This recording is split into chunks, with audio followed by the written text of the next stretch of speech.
Good evening, ladies and gentlemen. I've been told it's 7 o'clock, so we can get started.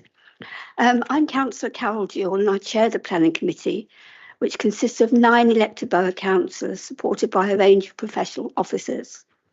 It is the committee's responsibility to determine a planning application using current national and local planning policies and other relevant planning considerations. There's a formal set of procedures which must be adhered to. Firstly, the planning officer will present the application, and then only those speakers who have registered to speak will be invited to address the committee with a strict time limit of 3 minutes. No one else, including borough, town and parish councillors, agents, applicants, objectors or supporters, are permitted to address the committee, ask questions or interject into the meeting. Everyone has had the opportunity to comment on each application through the consultation process. Once the representations have been made, the committee will discuss and debate an application, seeking clarification from the council's professional planning officers where necessary. We can only focus on the proposal before us. Our role is not to suggest alternatives, nor consider the need for the development or whether it's too costly or whether there are alternative uses of the site or more suitable uses of land elsewhere.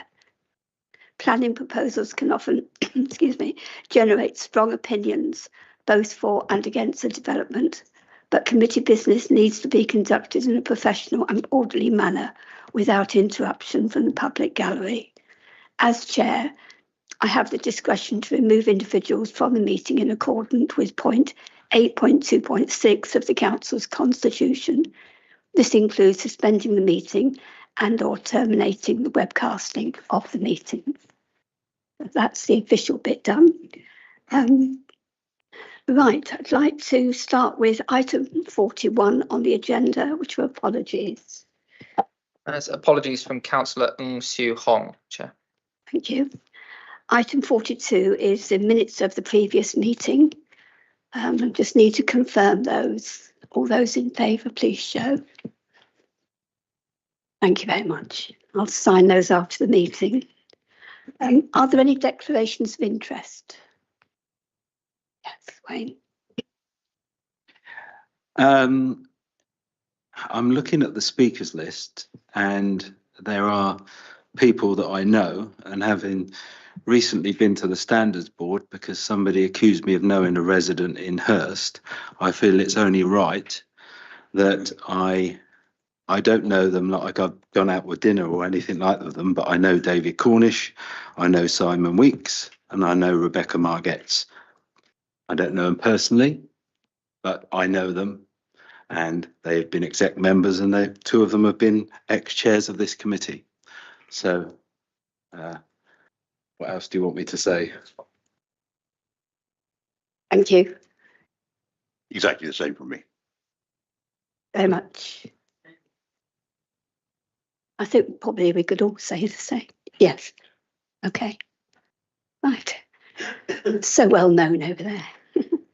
Okay. Are there any applications to be deferred or withdrawn? No.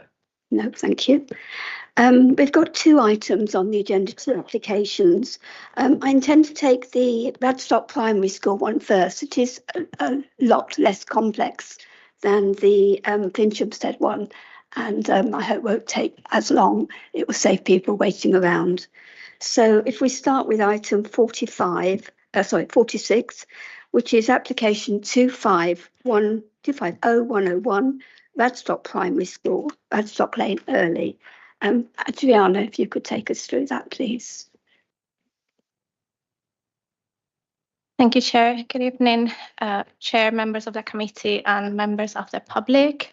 The application before you is 250101 for full planning permission for direction of a new single-storey classroom block to provide a new special education needs and disabilities SEND unit. Includes at the Radstock Primary School, and it includes as well the expansion of parking and cycle storage facilities, as well as associated landscaping and access improvements. The application site consists of the Radstock Primary School in Early, The site includes one main building complex to the northwest with the main outdoor playgrounds and recreational fields and a few other smaller buildings located to the south. Adjacent to the entrance to the site, it's also Radstad Community Center, a detached building set within the school's grounds. The site is an established educational facility, and the proposed expansion aligns with local and national planning policy that supports investment in school infrastructure. The loss of the existing sports pitch would not adversely impact the school's overall provision of outdoor play areas, with Sports England raising no objections in this regard. No ecological impacts are anticipated, and a 26% biodiversity net gain can be achieved through on-site mitigation. To conclude, the proposal supports educational needs while ensuring minimal impact on the surrounding area. The design is appropriate, and mitigation measures will address potential transport and amenity concerns. The recommendation is therefore that the committee grant planning permission, subject to conditions outlined in the officer's report. Thank you, Chair. Thank you, Adriana. I've got one person to speak. That's Mike Smith of Early Town Council. Mike, I'm sure you don't need reminding. You have 3 minutes.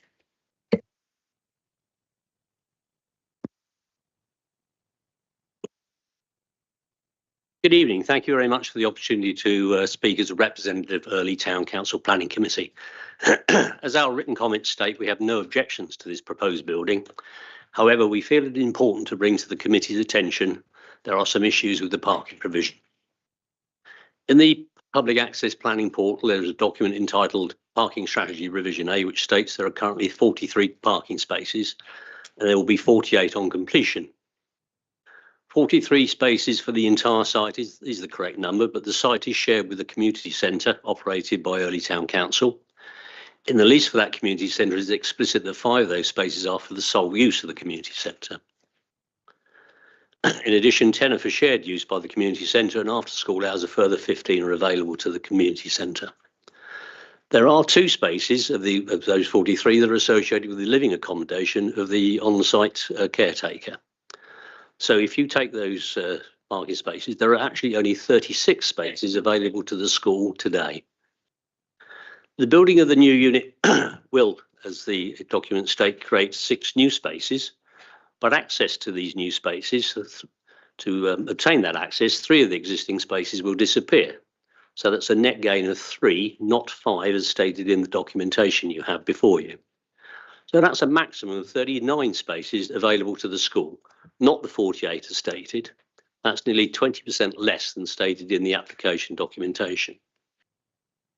The guidance says from 2014, published by this council, states there should be 1 parking space per full-time member of staff, and the parking strategy document states there are going to be between 66 and 71 staff. So this falls a long way short of the guidance. And indeed, working patterns have changed hugely in the last 11 years, and I would suggest that the committee perhaps consider, if the 2014 guidance is applicable, as many of the part-time staff that are employed will be on site at the same time. So in summary to this issue, the parking provision, as shown, is probably not adequate and should be considered carefully. The school is located at the end of a no-through road, a narrow residential road that is, and it becomes very congested with parked cars from school staff and residents, and particularly it gets crowded with school pickup times.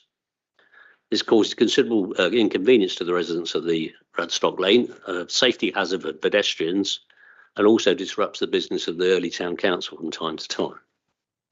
The other issue is notification. I agree that the letter of the guidance has been followed in informing those adjacent to the site, but there are many residents whose houses are adjacent to the entire school site who are very upset not to have been informed of this application. Thank you. Thank you, Mike. Adriana, could I ask you to address those questions, comments about the parking in particular? Oh, sorry. One person. Yes, through you, Chair. I think the gentleman's quite correct that, there are always parking pressures. We produce guidance, and it is guidance. It is intended to inform decision making, but it's not necessarily an absolute that you must have or shall have in every circumstance. We have to take some view in each case. There are parking controls along that road. And there is space available. I think if we always provided car parking provision to meet everybody's desires or needs, or perceived needs, we would be generating more cars. In this instance, it's about 150 metres away from a nearby bus service. And that's a fairly frequent bus service. There's some good cycle routes to the site. So I think we kind of took a balanced view and we were content. But obviously, I appreciate the town council have a slightly different operational need. And that may mean that there is some spill onto adjacent roads for certain demands. But we don't think that would create a highway safety problem. And that's what the policy is there to protect us against. Thank you. Thank you, Mike. I'd like to go into committee now. And has anybody got any questions? Any comments? No? All very quiet on the Western Front. Anybody want to make a recommendation? At the moment, the officer recommendation is conditional approval. You want me to go? I think it's, if there's nobody got any questions, I think that's fine. Okay, so can I recommend from the chair conditional approval then? Have I got a seconder, please? Thank you. All those in favour? Thank you. Anybody against? Any abstentions? No, thank you very much. That's that item given approval. Thank you.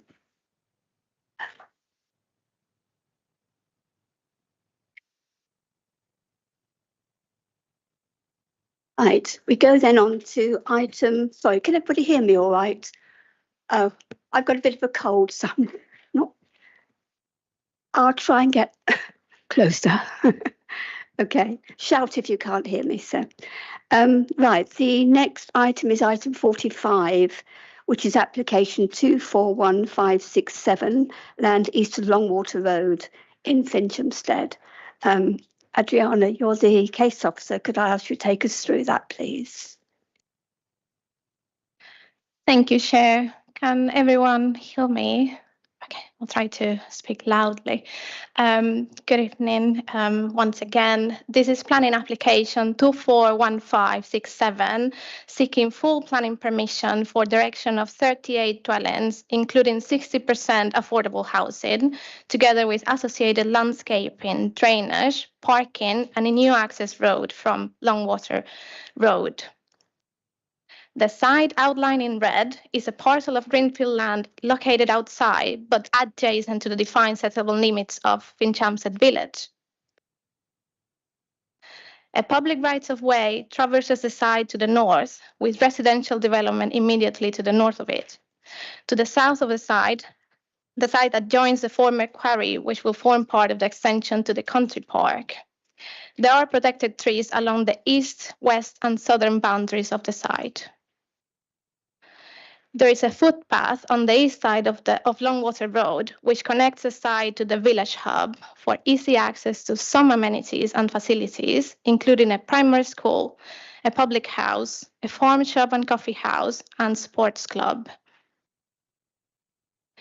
These are existing views from within the site, the top image looking south from the public rights-of-way, the bottom image looking north towards the residential developments of Woodmore and Cricket Hill. The proposed site layout has been designed to well integrate the scheme with the southern edge of the village, retaining a wider green buffer zone towards the south of the site, thus respecting the transition between the built form and open countryside. The informal arrangement of dwellings provides opportunities for more defined green infrastructure routes and landscape throughout the site. The proposal is also set back from all site boundaries to not conflict with the root protection areas of existing trees on the site, which are all protected. Adequate separation distances have been retained between the proposal and those residential dwellings to the north to not result in any negative impact upon their private amenities. There is adequate parking provision on site, including allocated and visitor spaces. The configuration of the internal access routes running north to south allows for permeability and snapshot views from the public rights of way towards the south of the site, and this can be appreciated in the proposed internal street elevations shown on the slide. Dwellings are also generally oriented to provide frontages to the streets, and this is in keeping with other dwellings elsewhere on Longwater Road, which face a public highway. Proposed density, scale, and appearance of the dwellings are also compatible with those residential developments surrounding the application site. Proposed materials and overall appearance is also compatible with and complementary to the character of the local area. The proposal would result in significant benefits, including but not limited to contributing to the viability and vitality of businesses within the village and the wider Finchampstead area. The provision of 38 new homes, of which 23, and that's 60%, would be affordable, well above the policy requirement of 40% for countryside locations. There is an acknowledged shortfall in affordable housing within the borough, with high demand for affordable rental properties in Finchampstead specifically. The proposal would help address this need and make a meaningful contribution to local housing supply. The provision of an adequate range of dwelling sizes, which aligns with identified local demand as well. Significant infrastructure contributions, including towards the NHS primary healthcare, improvements to the existing bus service, and speed reduction measures along Longwater Road, which will benefit not only the residents of the proposed development, but existing residents of the village. Overall biodiversity net gain. There are also less desirable aspects of the proposal, such as the inevitable degree of urbanizing effect and visual impact to the immediate landscape character, and the fact that the proposal would not be in the most sustainable location. These aspects have been considered in the overall planning balance.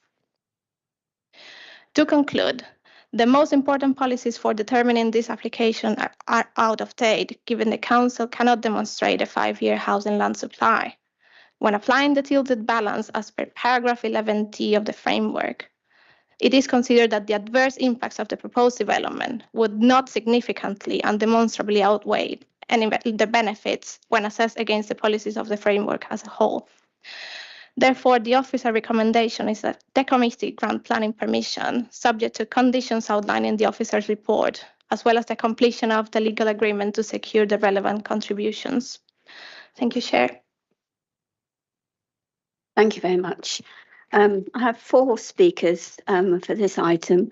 The first is David Cornish for Finchampstead Parish Council.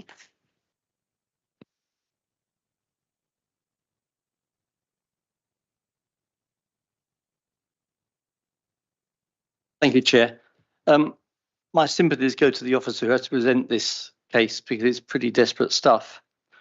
When we go through the report, paragraph 20 admits that all previous assessments of this site declare it unsuitable for housing. The site was refused for inclusion in the current draft of the LPU. Paragraph 206 admits that the closest GP surgery is already over capacity.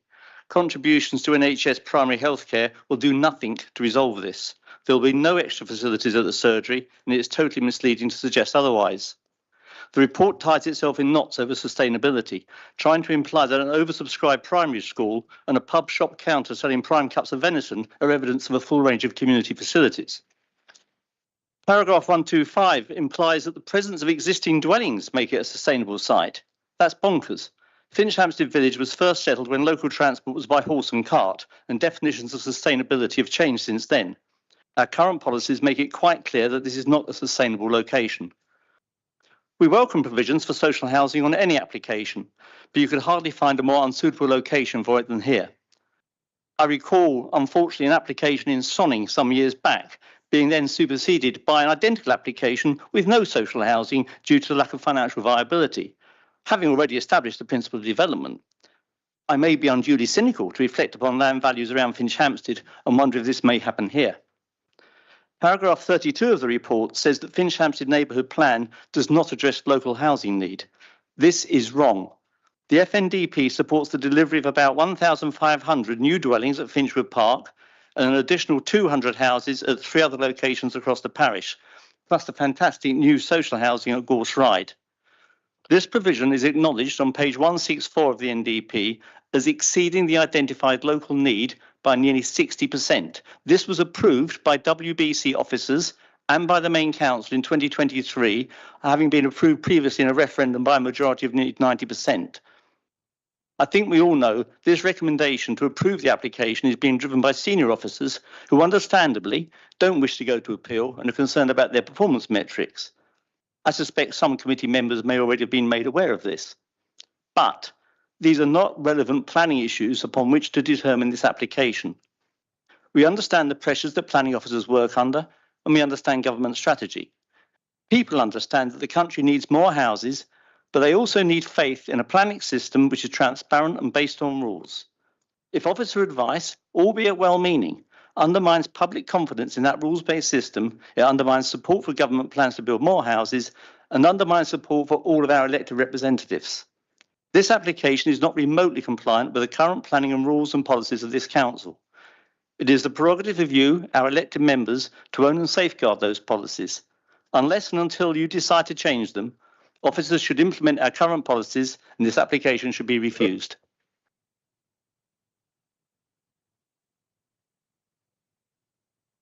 Thank you, David.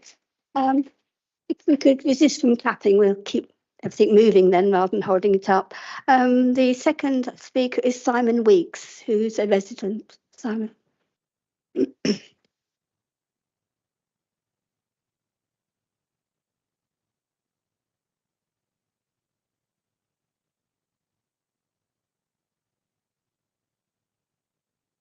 Right, good evening, Chairman and members. Whilst I'm speaking to you this evening as a local resident, I have significant experience of planning in the borough, as for almost 10 years I've previously chaired this planning committee or been executive member for planning and enforcement.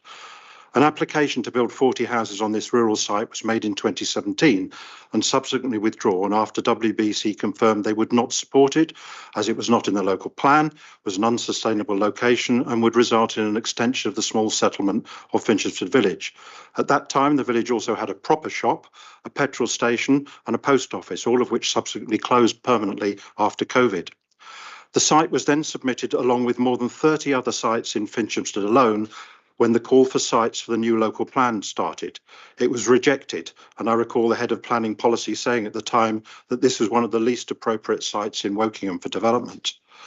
So it is really surprising to see this fresh application when the previous limited facilities have all closed and Wokingham is quite rightly focusing on building homes in sustainable locations. The nearest shops, post office, doctor, dentist, vet, cafe and petrol station are all located 2.5 kilometres away and at least a 35 to 40-minute walk along a busy B road, which has no pavements or lights along a significant proportion of the route. There is a single weekly bus service at 10 a.m. on a Tuesday. No details of the proposed bus service improvements are currently available. WBC seems to be prepared to override established planning policies and principles because of the perceived need for affordable housing. I contend that with 700 new affordable homes being provided at the Arborfield SDL, plus 525 at Finchwood Park and 185 at Gorse Ride, both in Finchhamstead, this totals 1,410 affordable houses. Is this really necessary on this site? Is it really worth going against so many policies for the sake of just 23 new affordable homes? The nature reserve being created immediately to the south of the site is a former gravel quarry, but has not been restored in accordance with the original plans. So a retrospective planning application to regularise the newly created landform has been made and submitted to this council over 5 years ago, but has still not actually been approved. So how do we actually know what the restored levels of the adjacent land are, and is there a risk of flooding of the site that we're talking about tonight? Flood Zone 3 already extends almost to the southern boundary of this site. Respectfully, members, you are elected to represent residents and not to override established policies to achieve housing numbers. You have an opportunity here to recognise that the provision of 23 affordable homes on this unsustainable site does not justify ignoring existing policies and plans. Yesterday, the government published plans to remove planning committees' rights to approve smaller and medium-sized applications, so I would encourage you to exercise those powers before they are lost. This proposal conflicts with CP1, CP3 of the core strategy, and I urge you to refuse this unwarranted application for those reasons. Thank you. Thank you, Simon. If we can move. The next item speaker is Ian Humble. He's the applicant.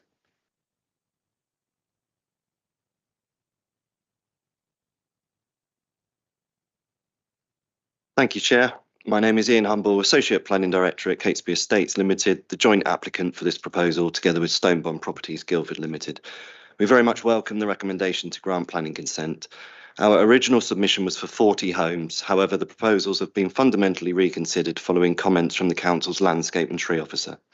In addition to reducing the number of homes to 38, we sought to provide a more informal network of streets, a central green space, additional tree planting, and importantly, a large landscape buffer on the southern edge of the site.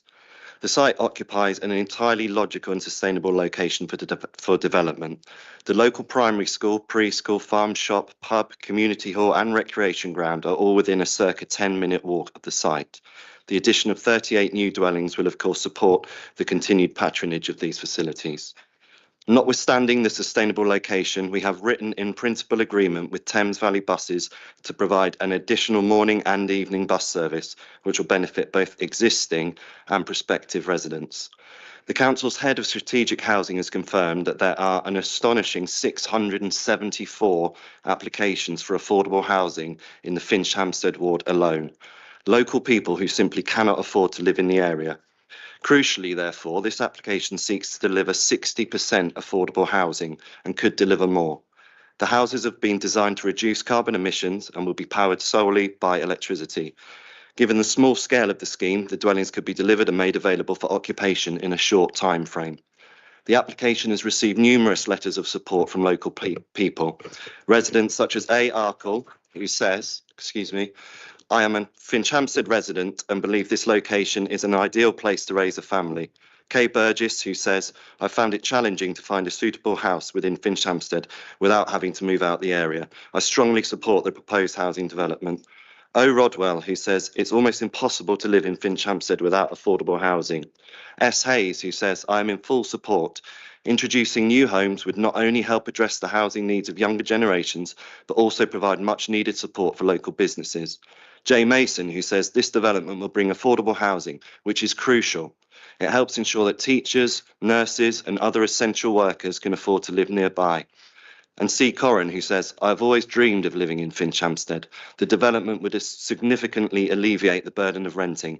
This development is not just an opportunity for me, but for many others who aspire to live in this beautiful community.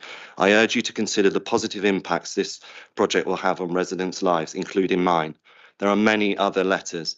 Like many local residents, we also urge councillors to approve this application and make a modest yet essential contribution to addressing the stark reality of the unmet affordable housing need in Finch Hampstead. Thank you for your time. Thank you very much, Ian. And the final speaker is Rebecca Margetts, who's the ward member.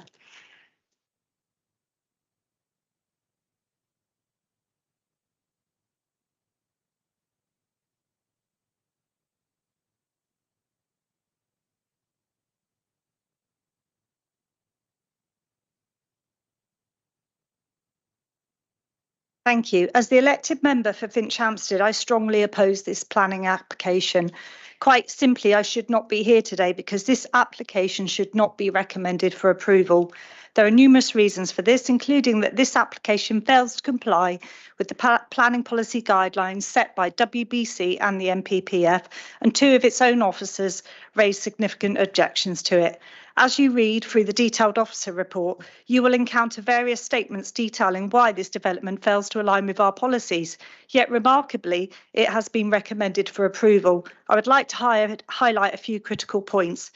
Number one, it directly contradicts policy CP11 concerning proposals outside of development limits. Number 2, it contravenes policy AHD1 of the Finch Hampstead Neighbourhood Development Plan. Number 3, this site is not even included in the emerging local plan update. Number 4, WC tree officers state that the site conflicts with policies CP11 and TB21, posing risks to our existing landscape. And number 5, the WBC highways officer raises an objection on the grounds that this site is an unsustainable location with poor walking and bus services. Currently, the village has only one public bus per week, which is an inadequate service. How can officers still recommend approval of this application? The NPPF clearly states that sustainable development must embody inclusive design principles, such as locating developments to foster safe and accessible places for all, reducing the need for travel, expanding travel options and promoting walking, cycling and accessible public transport. This proposed site fails to meet any of these crucial NPPF guidelines or policy CP1 concerning sustainable development. The lack of safe cycle routes and the fact that our GP surgery is accessible only by vehicle due to the absence of pedestrian pathways highlight the location's inadequacies. Moreover, it is quite misleading to suggest that the farm shop is a local convenience store when it offers products like seafood, rare breed steaks, Gava eggs and truffle salt. This planning application includes the provision of 60% affordable housing. WBC's own affordable housing strategy for 2024 to 2028 promises to build right homes, right places. On page 4, it states, "We will build sustainable homes. We will build the right homes in the right places." This proposed site is simply not the right place. Living here would necessitate car travel, and not every resident in our borough can access a vehicle. With the lack of public transport, how will new residents commute to work or school without a car? Affordable housing should be strategically located near public transport, amenities and job opportunities, ensuring easy access to essential services. This site location dramatically fails to meet these essential criteria and will not serve the needs of the residents it aims to assist. I urge this committee to consider the multitude of policies that this application contravenes and that you refuse this unsustainable and harmful planning application. Thank you, Rebecca.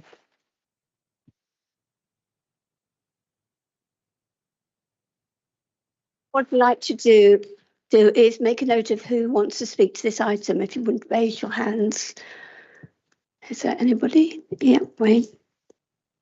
And Moses. Anybody else? Okay, for the moment. So before we do that, could I ask Adriana about the comments on the tree officer and the highways comments, or just raised by Rebecca there, saying that the tree officers had some concerns. I'm sure that's been addressed in your report, but I wonder if you could highlight that. If you need time, I'll go for the first speaker.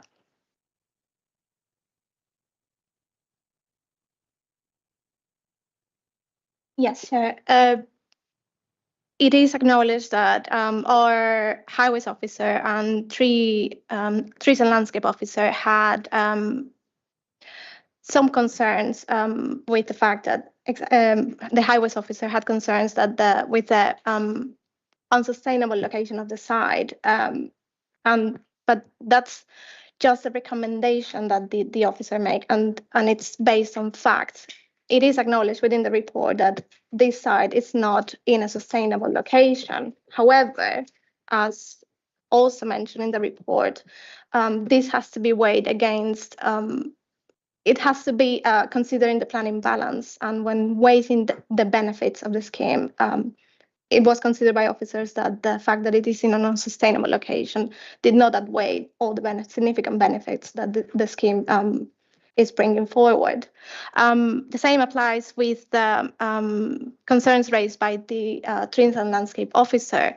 Her concerns were, the officer's concerns were mainly on the fact that the site does not comply with policy CP11 because it's not within settlement limits. It is in the countryside. However, as has been addressed in the report, it does not, the proposal does not conflict with the overall aim of the policy CP11, which is to maintain the quality of the environment and also to not at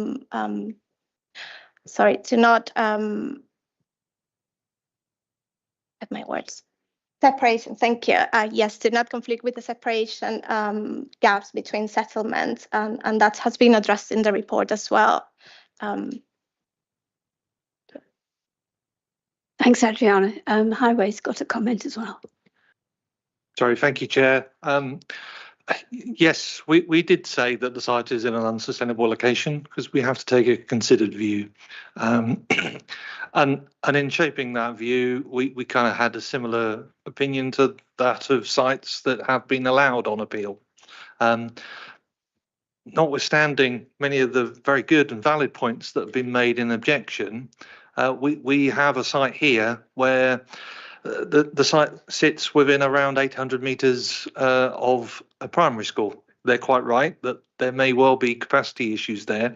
In drafting the capacity of local facilities in terms of primary schools, health centres, those catchment areas are redefined as additional capacity is brought online. Now, the local plan will deliver additional capacity elsewhere, and it should mean that there's an opportunity to redraft some of those catchment areas.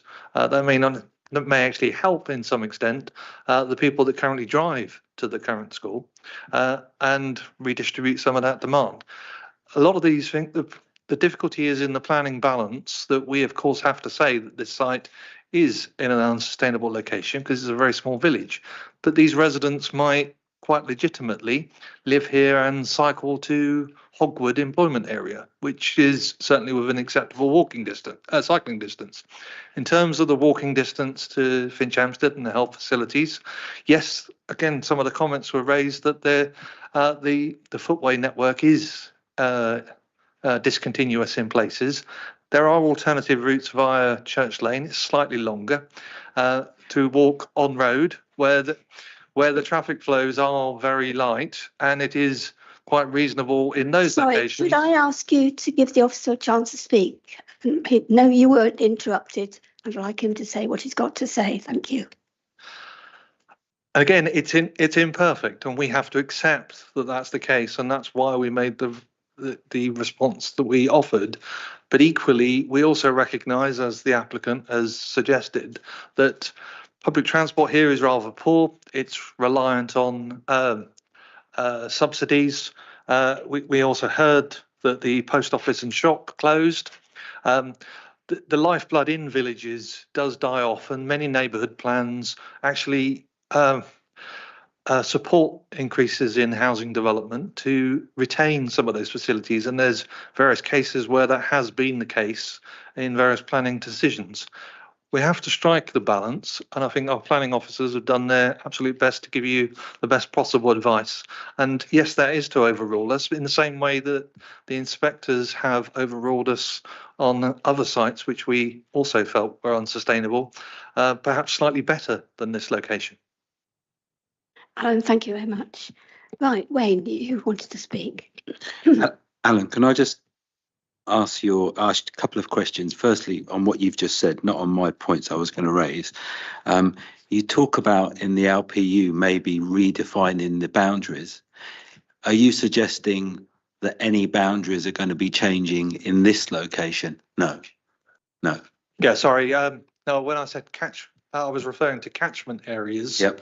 So for a school or a health centre, there may be catchment areas for a defined facility, but when we introduce additional capacity, either by way of health centres or additional schools, those areas are sometimes redrawn because of the spatial provision and capacity. So I was merely responding to the comment that there is a capacity issue at the existing school, and that may have some positive benefits, but I appreciate that that would be longer term.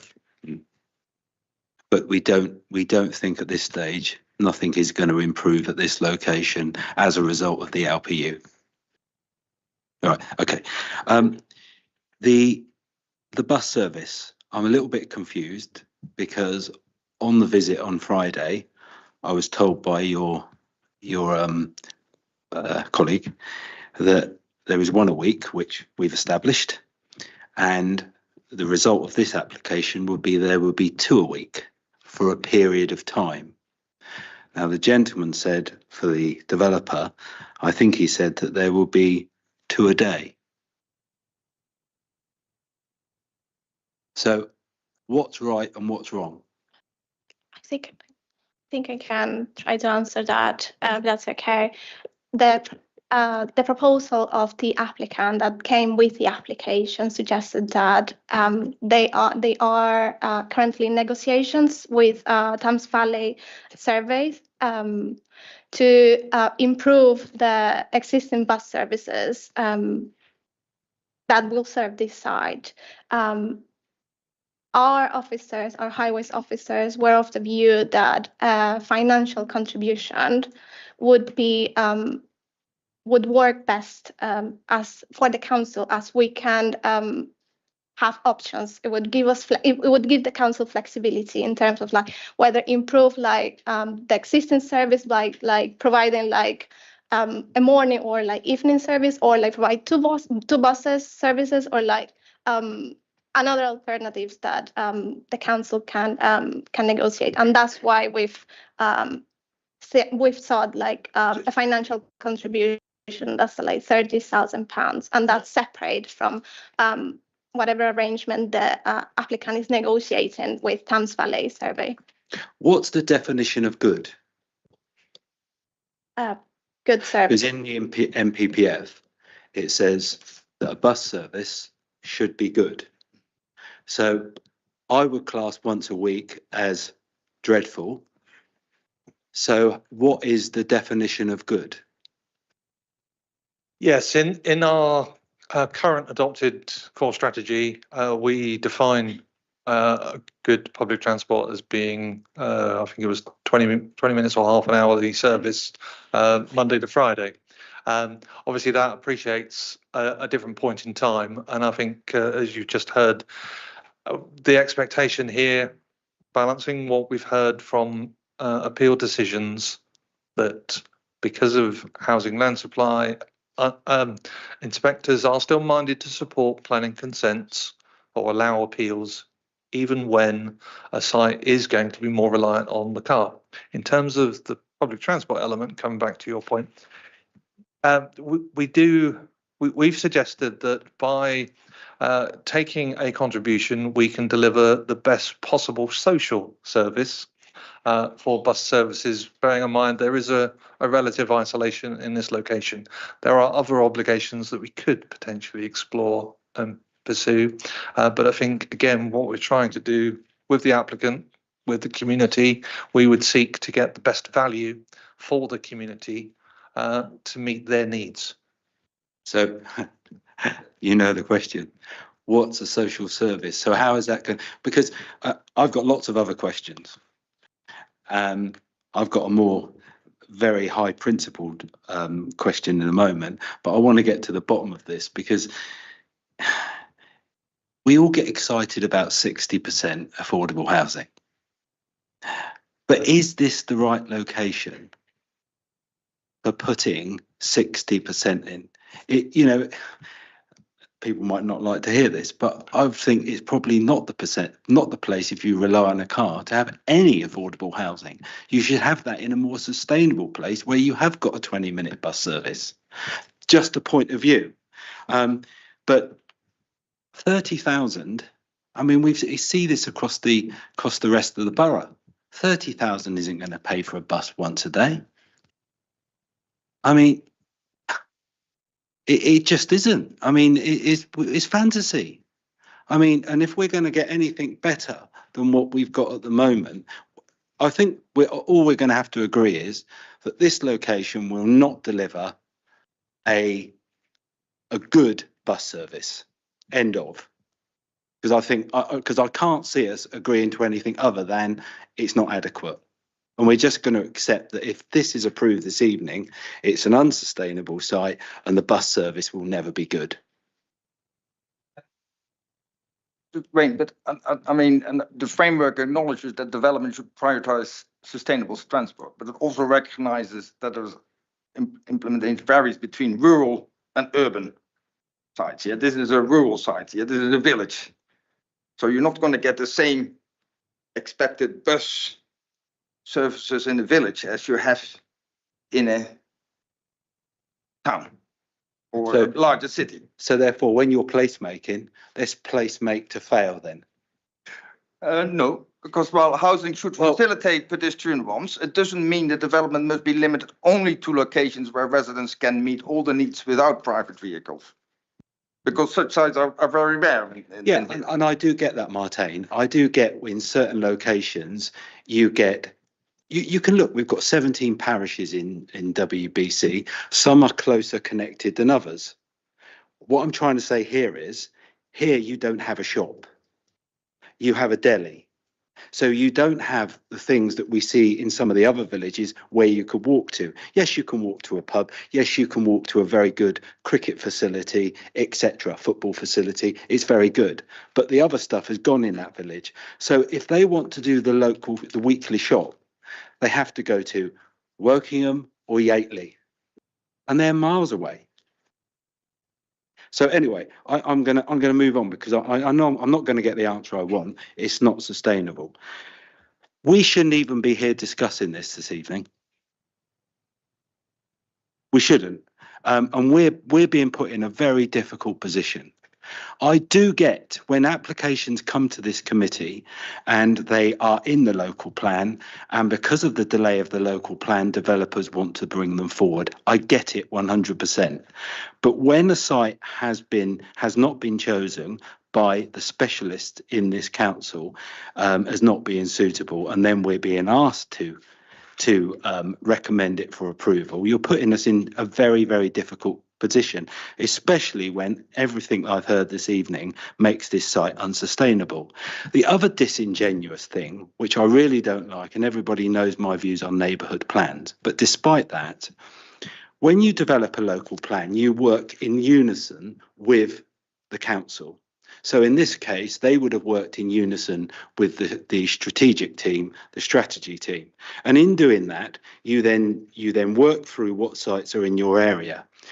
We then get to this committee and we say, well, you didn't select development. So your local plan didn't select development. So therefore, you don't have that gap of you should have selected development. Well, the reason they didn't select development, I would imagine, because of what has been said this evening, you've got 3 big areas that they worked with the council to agree that they would be in their local plan, their neighbourhood plan, as being the development that will take place in their area. And if you look, and I didn't take the actual numbers, but I think there's probably over 1,000 affordable houses going into Finchampstead Parish. Over 1,000. That's Finchwood Park, Gorse Ride, and the MOD site. So I think to think that we're getting 60% of 38, which is good, I don't see the benefit of overriding an area that is not sustainable. But I go back to my point. We shouldn't even be here because that local plan should have been signed off over 2 years ago. We would have a 5-year plan and we would have a local plan, and we wouldn't be discussing this evening. Thank you, Wayne. Brian, did I get an idea you wanted to say something, or should I take the next speaker? Probably worth taking the next speaker, Yeah. and then if there's any kind of other questions, they can be answered as one. Thank you. Okay, Moses, you wanted to say something. Thank you, Chair. I think Wayne has said everything I wanted to say, but I want to be very specific. By how much would £30,000 improve bus service?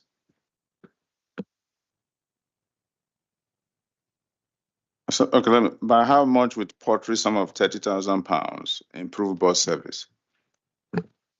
Sorry, I'm going to probably have to be difficult and elusive, largely because we might say £30,000 can provide a level of bus service.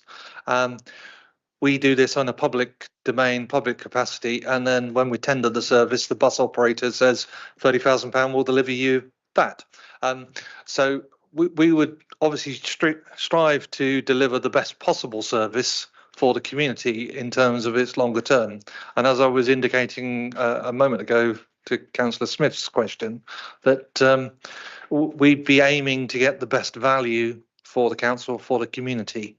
And that may well be that it subsidises the service for 18 months, 2 years, but it might be a lesser service, but it might be a better service over a shorter period of time. It will depend to some extent how quickly house building could come forward, how quickly additional passengers might top up the viability of that service. And to some extent, that would be the view that the bus operator or the tenderer in this case takes a decision or view as to what that opportunity represents and what we might be able to achieve. So apologise for being difficult and evasive, but there's lots of pushes and pulls on all of this. Brian, maybe Brian can, or the officer can answer this question. They said the last assessment was done in 2021. Is there a reason why the council has not put this site on the local plan update if it's not unsustainable? Thank you, Moses. So in 2021, when the HELA was undertaken and the basket of identified sites was gone around, the council, at that time, the council had a 5-year housing land supply, and the local plan was based upon the expected delivery and the expected site supply. We are in a situation 4 years on when the council doesn't have a 5-year housing land supply. At the moment, the submission local plan has gone in, the local plan update, and that has a range of sites presented. It can't be halted for obvious reasons that members will be aware of with the new NPPF and transitional arrangements. So the local plan update being submitted cannot be recalled to go around again to make sure we have more sites. But if, for any reason, we in the future need to have a local plan update following the adopted new NPPF, then the chances are that all the sites that were visited that were either found acceptable or unacceptable in 2021 will need to be revisited. And the conclusions of that, it would be premature for me to say, but ultimately we're in a position where the submission local plan is not yet made. It's not yet at examination stage. There are hundreds of representations against various policies over where development should and should not go. So therefore the weight officers can give to that plan is limited, maybe moderate to certain design policies at best. But here we are with a local plan, an adopted local plan, which is confirmed as out of date for the relevant policies for location of housing by almost half a dozen recent appeal decisions dating back to 2022, 2023. And we are in a situation where we don't benefit from the safety of a local plan update. We are not meeting our identified housing needs, and we have, as a committee, the last time we met in December, we had a 3.2-year housing land supply. We are now at a 1.7-year following the updated NPPF and the revised calculations and standard methodology. So the scenario we find ourselves in, and going back to Wayne, Councillor Smith's comments as we shouldn't be here, that may be a shared opinion, but unfortunately as a council we are here and we are presented with an application we have a statutory responsibility to determine. And as councillors, in front of you in a very detailed report is presented the pros and cons of this development. No development that's been presented to you is 100% acceptable in every way. There will always be less than desirable aspects. The report acknowledges, the highway officer acknowledged, it is not a sustainable location, but it's certainly not isolated, it's certainly not deep rural, and anyone that occupies a house on this development, whether affordable or not, will still be able to walk to the pub, the cricket ground, the farm shop, and if they so wish, and for certain segments of society, it may be an essential lifeline to go to the nearest town on a weekly bus. But again, it may not be us sitting at this table a priority, and it may not be a determinative factor. Now, without going on too long, and I'm conscious of time and the need for the committee to debate, recent appeal decisions have set out very clearly as a council how the planning inspectorate are viewing and either supporting or dismissing our reasons for refusal. We have had recent appeal decisions allowed categorically in what you could argue as less sustainable locations than this, where, as we've acknowledged many times sitting at this table, people will need to make use of private vehicle to do their weekly shop. In the NPPF, it acknowledges, and as Councillor Andreas said, that there is different expectations for rural and urban. We can't deny that. It's in legislation. Likewise, we're acknowledging this is not, it's not the centre of Wokingham or Winnersh. Okay, those negative aspects need to be weighed against the positive, economic to social. Now, members here, we've talked about 60% affordable housing, but ultimately inspectors are giving substantial, very substantial weight to the provision of housing per se, and even more weight to affordable housing, because as a council, we are sitting at 1.7 years and we are delivering, not what's in the pipeline, but we are under delivering on our affordable housing. We need 326 units a year. And we've talked about 400 units here, 300 units there. We need 326 affordable units a year. Okay, so in the round, there are a lot of competing factors, but one thing I would say is sustainability is not simply defined by a public transport, a bus route. And if we talk about a bus route making this scheme acceptable or unacceptable, how does the bus route sit, or how is it balanced against our needs to meet our acute housing needs? And that's a question. That is the balance that members must weigh up. The inspectorate, if, when an appeal gets lodged on any residential application, the inspector will be looking at what that social benefits of the scheme will be. And if we as a committee haven't considered it or given it adequate weighting, then it will unravel again. So again, your officer's advice is very clear. It's not clear cut. It's not black and white. As with planning, it's all kind of shades of grey. But on balance, bearing in mind, it isn't a 50-50 balance. We're in tilted balance because of our housing land supply. So with this tilted balance, the negative aspects, the sustainable location aspect would really, the bus link would really have to be a substantial negative factor to outweigh everything on the other side of the scales. And that's where we're falling down as a council at appeal. Thank you, Brian. Sorry, I want to follow up on it. Brian, you've said a lot of things, which I understand. You still haven't answered my question. I'm hard pressed to believe that the LPU that was adopted in September 2024, that there have been no new sites infused into it since 2021. The question I'm asking is, why was this site not taken as one if we are desperately short of housing land supply?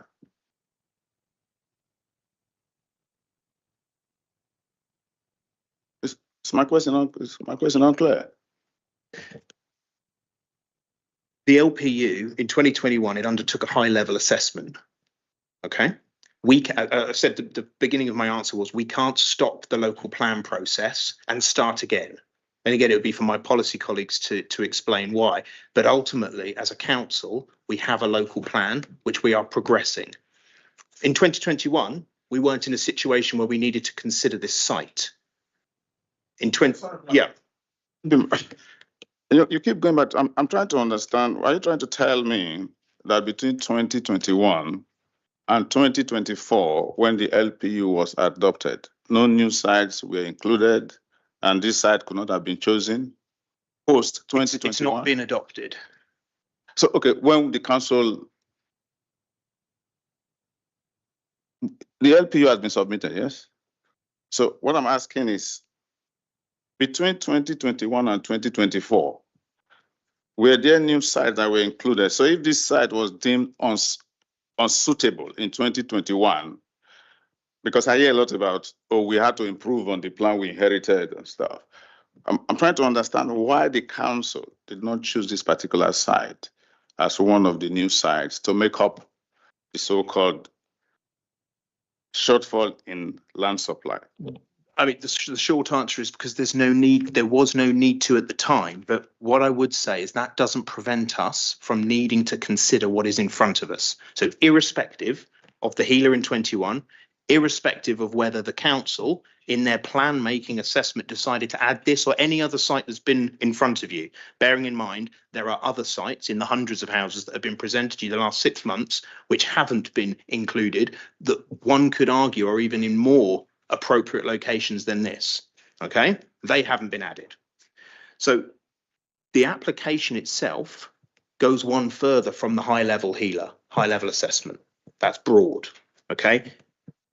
In the officer report, you can see that there's detailed evidence now, there's a detailed assessment along with the planning application submission that includes highways, it includes ecology, design considerations, density, that we as a council can assess. We have something physical to assess, a plan, a layout plan. We do not have that at a plan making stage. And when a plan is formed, as you know, the plan making stage doesn't just occur within a short space of months. It occurs over years, half a decade at this present case. So the answer to the question is, it hasn't been included, as with all other applications we've assessed here. There's no difference between this site and any others, except we are presented with this application for 38 dwellings on the edge of a village. And that's what members must decide. Thank you, Brian. One final question. I'm not got Greg waiting to speak, so is just one last question. Continuation. Yeah, Carry on. yeah. I'm not going to get the answer I was looking for, so I will rest the case. Final question then is, you just talked about density. The density, was it based on the actual land space occupied by the dwellings, proposed dwellings, or the entire land and plot available?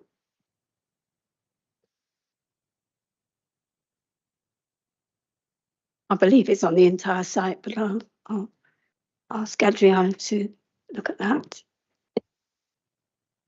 Sorry? Yes, sorry, Moses, I was just trying to find density. It's covered in the officer report. That's paragraph 80 to 83, and it does provide an assessment of the proposed density for this site compared to the density on surrounding sites, and it's based on dwellings per hectare. So basically, so the total land plot is 2.29 hectares. Yes. The dwellings are not occupying the entire plot. My question is, your density, is it based on the area occupied by the dwellings or the entire plot? it is entire plot. So in which case that density will be misleading it. It will be much higher if you use the actual place occupied. Okay, so on the point of density, as we know, density is not recognised as a very good indicator of the quality of a development. We've had appeal decisions, 249 Mile Road outline plan and permission allowed at appeal, where the inspector says that areas vary in density, whether it might be 1960s, 1970s development, whether it's traditional linear development along streets, they all vary greatly in density. And the ultimate form layout, rather than a numeric number of how many dwellings per hectare, is normally better. And if you have a red line, which includes open space, SUDs, parking, gardens, you need to consider everything within a development site because it all works as one. It's not dead space. It's performing a function. And if a line was drawn just around a house with nothing else, no access, no roads, no landscaping, no public open space, no verges, then again, it wouldn't necessarily be an accurate representation of the density. Thus why density is not a particularly good indicator of harm. Thank you. Okay, Greg, finally. Thank you, Chair. I had two questions, and it would appear that the first question has been addressed because I give great attention to what local councillors who know their area raise. And Councillor Rebecca Margetts, when I was reading through the report on page 19, she identified density as a big problem.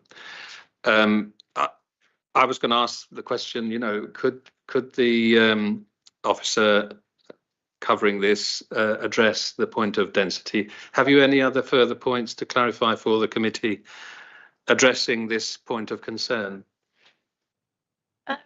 I think the report is quite detailed. The officer report is quite detailed, and it does provide an assessment of the density, the proposed density, the indicative density for this site compared to surrounding dwellings, and it does show that it's commensurate to the densities that within surrounding developments. As Brian indicated, density on its own, it's not a good indicator as to whether a proposed development is harmful or not. You shouldn't base the assessment only on a numeric factor, because as Brian explained, there are other factors, but numerically, it does show that the density proposed for 38 dwellings on this side of 2.29 hectares, it's commensurate and comparable to the densities of those residential dwellings at the edge of the Finchampstead village, which are like around 16 dwellings per hectare, 17 dwellings per hectare. This one is 16 dwellings per hectare. So, okay. And my second question, Chair, is on page 20. Again, giving importance to what residents have raised. There's a point which is addressing school crossings. Proposals do not allow for road crossing for children and families to safely cross the main road to access the village and the local schools. Could the highways officer reassure the committee on this particular point that leapt out at me? Yes, I can, and it's not a perfect thing because we haven't quite got to the point where we've finished all of our guidance on updating this. We're working with Active Travel England to do something much better than we've got elsewhere in the country. But what we have produced is an evidence base on community severance. In this location, the traffic flows are around 3,600 per day, and anything over 4,000 starts to become a problem in terms of crossing the road. Above 8,000 starts to become a quite significant factor. So in this instance, perfectly happy that escorted children, young children, could cross the road at acceptable gaps. Speeds are relatively low. For a 30 miles an hour speed limit, the 85th percentile speeds are observed at about 35 miles per hour. So, and I appreciate that residents may view otherwise, but this was a week's worth of data. So there are always people who always speed, and unfortunately that is left the police to address those. As a highway authority, we tackle levels of speed proportionate to the scale of risk, and in this instance, got a fairly good straight road, and that's part of the reason why people are driving faster than they should. But part of the proposals would be to relocate and reinforce the speed limit, but again, we have to balance the urbanisation effect of that. So that will be a very similar approach to what we do with any other application. Thank you. Could I ask people not to make comments, cheer or laugh or whatever, because we're talking here as somebody who's a professional officer who's been dealing with highways for many, many years and does know his stuff. So let's keep it quiet and move on and just stick to the facts. I've got Rochelle and then Sam and then Stuart. What is our present quota of houses we have to build yearly? What are we building yearly? And what will happen if we don't build the number of quota, if we don't meet our quota? At one point I saw something saying that they will shut down the whole department and tell the developers wherever they want to build whatever you'd like. But I'm just trying to say, and also our future numbers that we're having, because the government is planning on adding to our present numbers, from what I understand. And if we don't make 80% of them or something like this, there's another problem that we get. Just want some more clarification on that. Brian, can you offer that?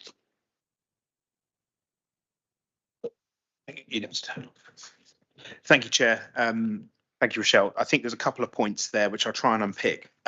So in terms of In terms of the council's required housing land supply, we obviously are required to have a 5-year housing land supply. We know where we are. I've said this already. That 5-year housing land supply is not just frozen in time. It's looking forward, what's coming online, what's in our basket, and what is being built out. So it's a moving conveyor belt. So every month that goes by, that 5-year, that 1.7 years we're at now, if nothing gets added to the basket of sites, it'll keep reducing. And that is why national government policy has the tilted balance, that paragraph 11D, so that a council who all of a sudden stops building, unfortunately, their argument to prevent development will weaken over time. Thus why it incentivizes plan making to plan for your required supply. In terms of what happens if we don't meet our quota, there is no quotas. It's not a quota. It is meeting our identified housing needs based on a standard method. So again, we don't, as a council, we are given a methodology to apply to demographic factors, economic factors, social factors to work out our housing need. The new NPPF requires us 1,300 odd dwellings. Previously it was 750, I think it was, something around there. So it's a dramatic increase. Thus why our housing land supply has dropped from 3.2 years to 1.7. And obviously, if no permissions are granted, on top, yes, we have our LPU moving through, but that will only buy so much time until a new plan needs to be started with a revised number. It doesn't just stay, it doesn't stay the same, it keeps moving. In terms of council performance, a separate issue you raised with regard to applications, appeals, the government monitors, absolutely, the government monitors council performance, speed of decision making and quality of decision making. And quality decision making naturally is if an outcome, a decision is challenged, if that challenge is successful, that's the ultimate acid test of local council performance. In the case of applications at the moment, major applications that are being refused and appealed, we are losing as a council at appeal because the reasons for refusal are not justified. They are not strong enough given the context of a tilted balance, given the context of the fact that our policies within our current local plan are now considered out of date. Therefore, sites that are outside of what our local plan said are the places we should be focusing development are now on the table. Okay, so each application on its merits. Hopefully that answers the 2 points that you... Okay. Perhaps elaborate and then I can... Okay, sure, thank you. Sam. Thank you. Yeah, one of the questions I had was, I think it was mentioned, urbanisation was mentioned during this meeting. I was keen to sort of maybe ask officers what their thoughts were on sort of over urbanisation and thoughts around, whether they think this development could cause a conflation or a merger of the green gap between Eversley and Finchampstead. So just keen to get thoughts on that. And the second question I had was more around sort of flood risk and looking at the site, whilst, yes, it's in flood zone 1, but there have been some concerns raised around its proximity to flood zone 3, particularly around the sort of Cemex quarry site and potentially some risks around that. So just keen to hear sort of officers' thoughts around those 2 points. Right, thank you, Sam. Regarding the point 1 regarding potential urbanization, yes, it is acknowledged and it has been stated in the report that there will be an inevitable degree of urbanizing effect, as it would be with any application for development within a greenfield land. That's a fact. However, it is considered that because of the nature of the site, which is well contained with landscaping, existing landscaping on all its boundaries, it's not considered that urbanizing effect will be significantly harmful, and therefore that's why officers' view is that it will not detract from the landscape character of the area. Likewise, it's not considered that it will close the gap between the settlements of Finchampstead Village and Eversley Cross, principally because of the contained nature of the site, as I said, and also because towards the south of the site, where the former quarry is, there's going to be the extension to the country park, and that will definitely ensure that there's not going to be any further development towards the south of this application site. So thus definitely reducing that potential closing of the gap between settlements. Yes.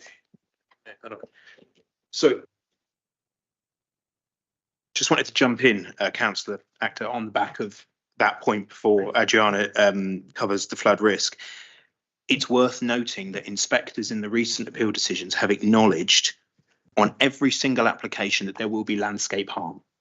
Every single application. And they found that harm has been outweighed by the need and the mitigation measures proposed, whether it's landscaping at the boundaries or the overall principle of development. School Road in Hurst, adjacent to the settlement, but outside the village boundaries, moderate landscape harm.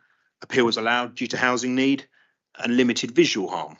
And Adriana's talked about the well enclosed nature of the site. The Watmore Lane application in Winnish as well acknowledged perceived loss of countryside, but landscape green buffers would mitigate impact. Bath Road, the last application allowed, which has been reported in the supplementary tonight, inspector, whilst there was existing urban influences and nearby infrastructure didn't function as open countryside location, would be inherent loss of an undeveloped field, intensive agricultural land, there would be landscape impact.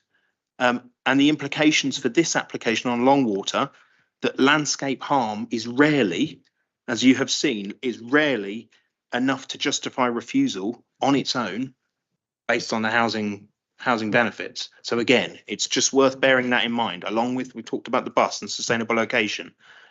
These issues have been discussed at length. Sorry, Adriana, back to the flood risk.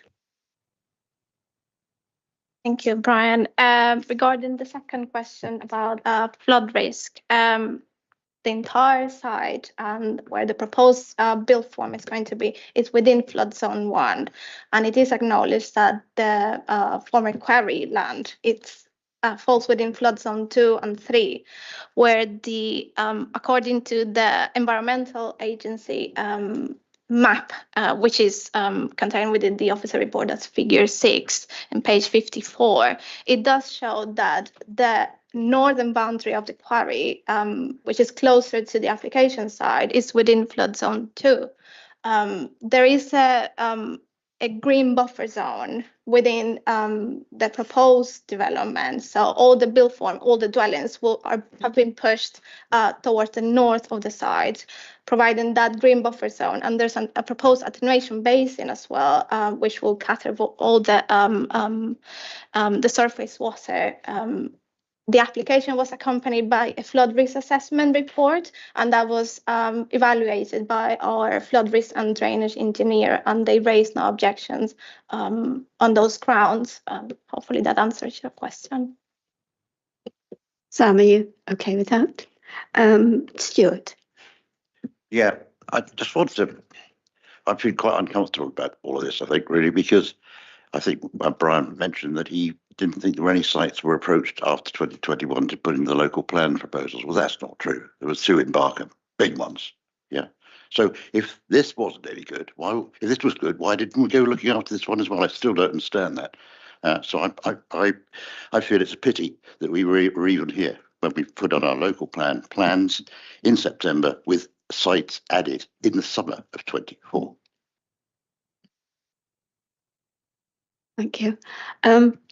Martijn, I think you're next on my list. And there's more questions. I just wanted to recap. I want to come back on what Brian said, because I fundamentally don't disagree with what you basically said to Rachel.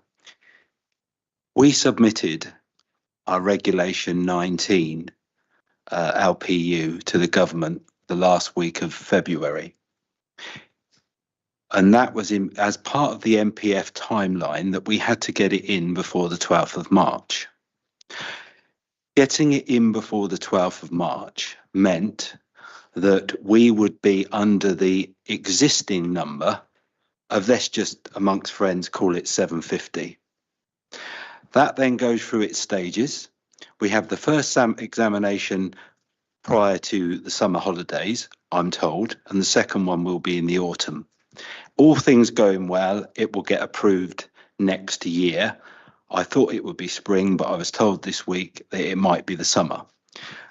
And then you've got a transitional period based on that number of 750, not 1348, 750. And that's the question that Rachel asked. In terms of how many have we built, we have built over 750 houses. Well, when I was looking after it, and that's why I'm very keen on what happened up to 2021, because the current local plan was all by a couple of sites. The one that I went out to consultation in 21, we've always delivered above 750. We've never undelivered. If you want an undelivery, you would have to go back to pre-2014. So that's the situation we're in now. The sites that have been approved at this committee in the last 2 years, major ones, how many have started? How many have been built? Well, I don't know the answer, but I can tell you it's less than 10%, because I keep asking the question, I won't get the answer. Now, one thing you could help us with as a side issue, Greg, you could really influence Keir by telling Keir Starmer that if he wants to make a difference, when we approve sites at this committee, if they don't start work in 12 months, take away their permissions and don't let them have them back for 5 years. That would really make a difference, because what we're building up in this borough, we're building up a massive land supply problem. Because in the last 2 years, there was one in Bridge Farm, which was across the road to the site that Brian just mentioned. And I take a different view to Watmore Lane, and to because Watmore Lane in your area, Rachel, is in walking distance of Sainsbury's, it's in walking distance of Winner's Triangle. I call that a very commutable, sustainable site. The site on the A4 is more sustainable than this, but I do take the point that Brian makes, that it won at appeal. But if we can get anything done to making sure you get permission, you get start building, or it's being taken away. What happens at the moment? They get their permission, 3 years on, they say, oh, the economics isn't right because we're not getting the values we need. And what happens? They come back to us and they get the permission. No fault of anybody around this table, but that's the system as it works. And you could say, well, it was your lot before us, so you should have had a word with your mates. But I get the point. But as it stands at the moment, when you look at this, I've got a list here where I've gone all the pluses on one side and all the minuses on the other. The problem we've got is I'm a chartered engineer, but when you look at anything, you can't say I'm going to give, because somebody mentioned the other day, oh, they've got 24 letters of support. Okay, how many points does that give you? Well, it might give you 10.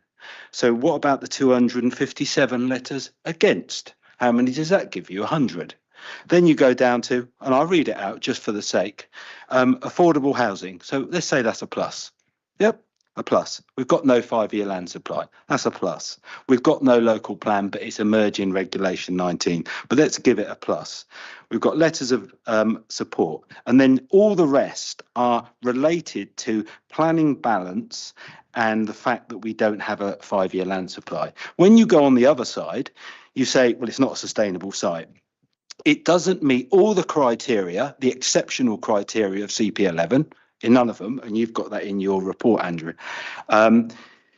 Would we be here if we had a 5-year land supply? Probably not. The development plan followed the plan of the local council. So the neighbourhood plan followed the plan of the local council. If you look at 257 letters of against, the bus service we've already established is not adequate and it won't be good. We had the issue with trees that we've spoken about, which comes on to density, although I don't think there's an issue with density here. You've then got the issue of the Thames Basin, and then you've got the issue of housing sustainability. The other big thing you've got here is these houses will be 10% renewables, 10%. In the local plan, they will be 100%. So they would be zero carbon versus 10% here. So when you weigh all that up, you can say, well, OK, so where do you sit? But we're not planning experts. reason why we shouldn't be here. Exactly. This decision should be made by the inspector. Okay, but if you go back to that one, then we look at, I mean, I'm with you, yeah, but I've learned now, I've seen that the last few inspections, yeah, the appeals. Trouts Lane, 81 dwellings in the village of Swallowfield, yeah. We rejected that one, yeah, and this one, yeah.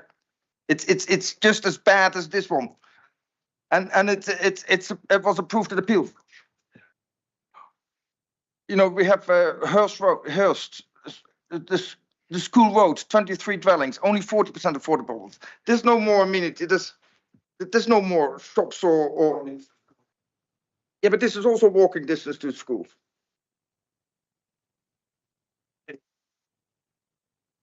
But if you look at what inspectors, what an inspector would say, you know, and on those cases, she recognizes, or he or she would recognize. I'm saying she because in the North Bath it was a lady.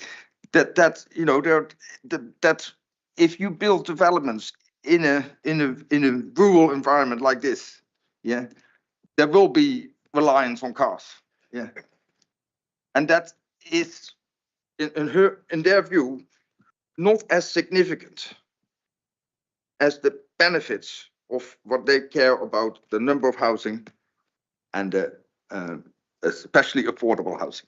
I'm not saying that I am like that, but I'm saying that that is what in the planning phase it goes. It's going to appeal and then and lose it again, like we've done all the other ones.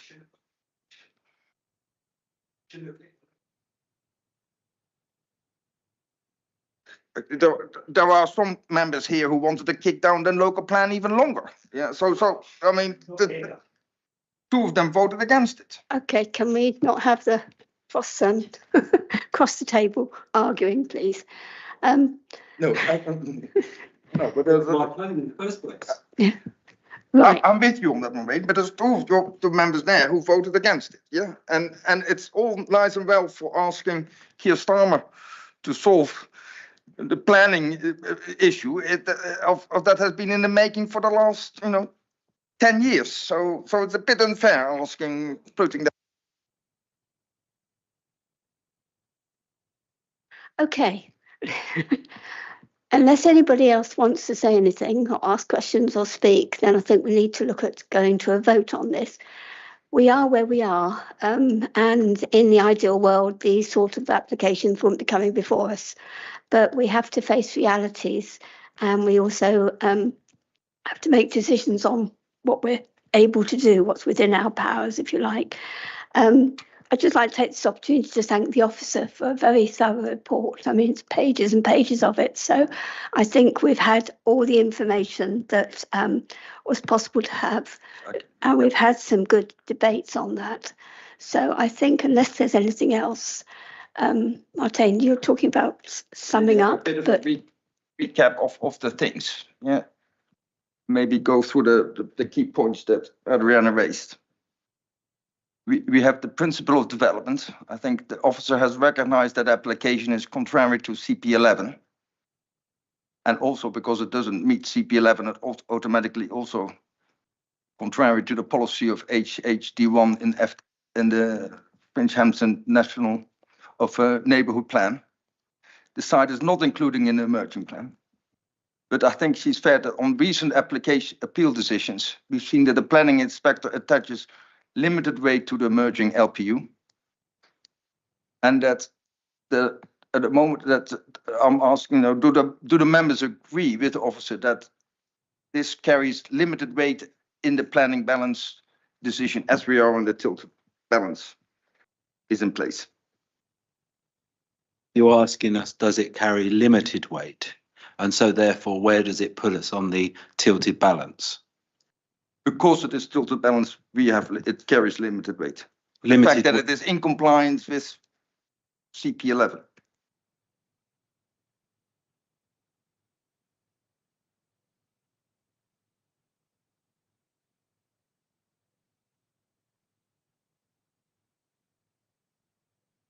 Then the other one is impact on landscape in countryside.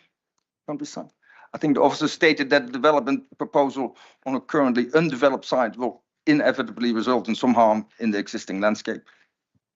But the officer also states that the proposals would not be inconsistent with the objective regarding settlement separations. Efforts have been made throughout the layout to minimize the impact of the development on the wider landscape. I think, we agreed that maybe the density is not an issue here. It is very similar to the nearby ones. We recognize that the views from the right of way and lower Sandhole roads will be impacted. But we also must remember that the tree coverage will be maintained to the south and the west and the rest of the site. The separation between the proposed dwellings and the properties on Woodmore are in excess of 22 meters, so parking provision is provided on the sites. There has been no objections from highways regarding parking and the amenities on that part. There's been no objections from the EWBC ecology officer. Then we come to the sustainability. I think the framework, as I said, the framework acknowledges that developments should prioritize sustainable transport modes, while recognizing that implementation varies between rural and urban sites. While new housing should facilitate pedestrians, cycling and public transport access, it doesn't mean development must be limited only to locations where residents can meet all needs without private vehicles. As such, sites are very rare in a borough. Instead, the guidance accepts some reliance on private cars with the goal of maximizing sustainable options within practical constraints of each location. Finch Hampstead Village offers very basic services, but they're reasonable within, from the appeal, you can access the village by walking. And these amenities, although they are limited in scope, and they will not serve all residents equally. Well, there's a once-a-week bus service to neighboring centers, and its restricted timetable means residents would need to rely on private vehicles to access the wider services not locally available. So the proposal would inevitably result in some dependence on private motorized transport, as residents will have to travel to access facilities and services beyond what is available in the immediate area. And the officer has given this some weight in the planning decision, but considers that this is not significantly and demonstrably outweigh the benefits of the proposal, which are the economic benefits, addressing the housing needs in Woking Borough Council, recognizing we have a lack of 5-year land supply. There's a contribution towards the NHS. There's a highway measures and providing a significant % of affordable housing. From the flood risk, there was no objections regarding the flood risk and drainage engineer. There's no objections on the housing sustainabilities from the WBC officer. We also have an employment skill that will bring about 3.7 million to the site. Yeah, that should be given weight in the planning decision. There's a sale money of 774,000, which is a significant part of this will go to Finch Hampstead Parish. 25% of this will go to Parish Council. There's an S106 for bus service improvements contribution. And as I said, there's also some contribution to the financial ones. So that is the balance where we should. Thank you, Martin. That's taken us through that. Apologies, Chair. Sorry, I just want to make a correction, Martin, and my apologies is regarding the employment and skills plan. The 3 million plus that you refer to, that's the estimated project value. Yes. The contribution in lieu of the employment skills plan would be 15,000 in this case, not 3 million. Okay, we've got that cleared up. Right. Do I have a proposal from any member for this recommendation, either approval or refusal, please? Nobody? Well, it usually falls to me from the chair. As I said, we are where we are, and if we're in the perfect world, this site would not be before us and we wouldn't have to be considering it, but we have got pressure from government, from the lack of our housing supply, and the tilted balance has come into action, and in view of that, I would like to propose that conditional approval for this planning application. So could I ask for all those in favour? Sorry, all in a seconder, sorry. So is anybody to second that, please? Thank you. All those in favour, please, of conditional approval?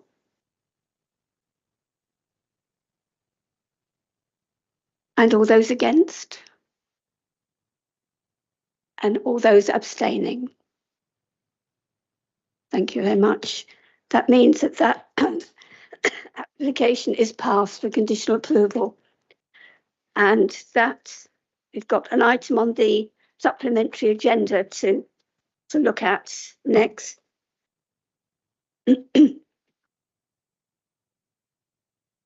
What I'll do is I'll wait for the room to clear and then we can carry on.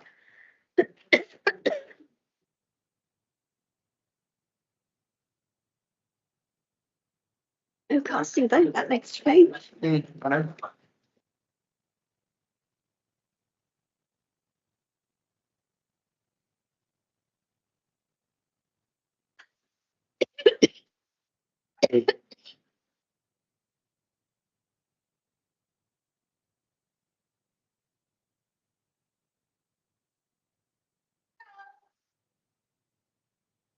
Well, that was quite polite. Normal, yeah.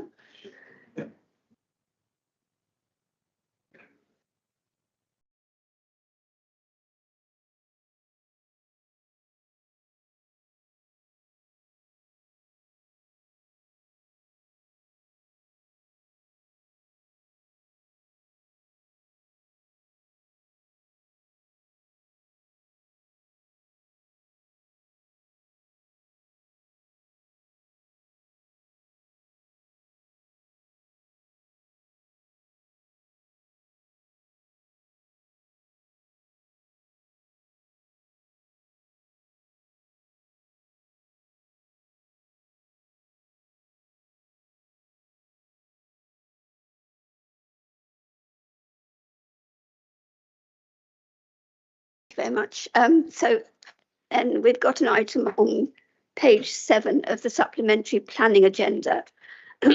Brian, you're going to say something to that. Thank you, Chair. Sorry, yeah, members will note the supplementary agenda part 2, which is decisions and update of note. It was circulated last month when the Land North of Bath Road decision came through, because we didn't have a planning committee. But in the interest of completeness, the same content has been circulated to you again, just this time formally in the supplementary agenda.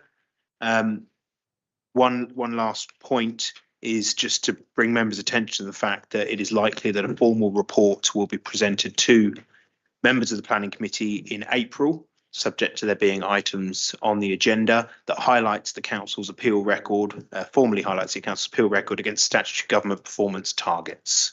Thank you, Chair. Thank you very much. Okay, that makes the end of the meeting. I'd like to close that at, oh, yeah. No, that is just planning committee here. If we Sorry, Moses, can I just check that this is a question, because I'm still live. Is this a public question? Like, this isn't like a private thing that you're asking? Do you want me to, should we end the meeting and then you can ask the question? No, I think when Brian said part 2, I think he literally meant it's like number 2 in the supplementary agenda. It's not actually a part 2.